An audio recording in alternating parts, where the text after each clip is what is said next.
Assalamualaikum warahmatullahi wabarakatuh.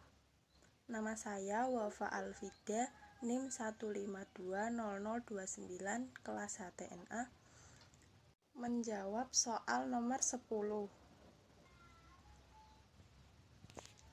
Namun saya akan menjawab soal nomor 0 terlebih dahulu.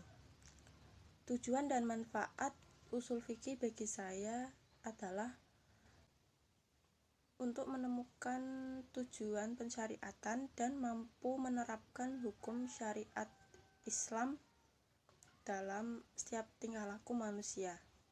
Contohnya adalah puasa, suatu ibadah yang telah disyariatkan kepada umat-umat sebelum Islam.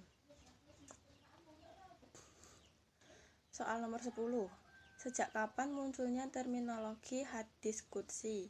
Lalu apa perbedaan antara hadis qudsi dan hadis Nabi? Jelaskan disertai contohnya. Hadis qudsi atau disebut ilahiyah muncul sejak zaman Rasulullah SAW.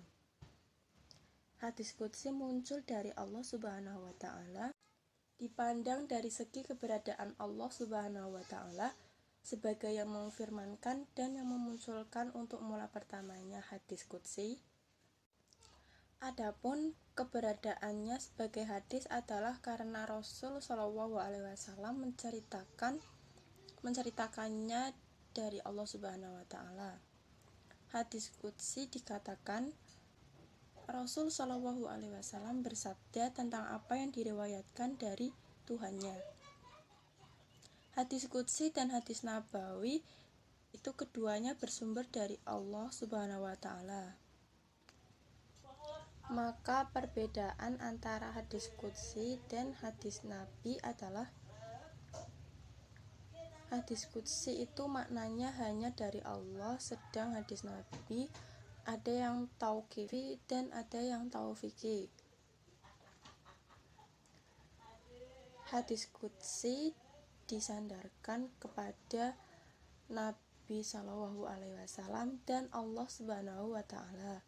Sedangkan hadis Nabi disandarkan hanya kepada Nabi SAW. Contoh kata-kata hadis qudsi adalah Rasul SAW bersabda, Allah Subhanahu wa Ta'ala berfirman. Terima kasih. Sekian dari saya. Wassalamualaikum warahmatullahi wabarakatuh.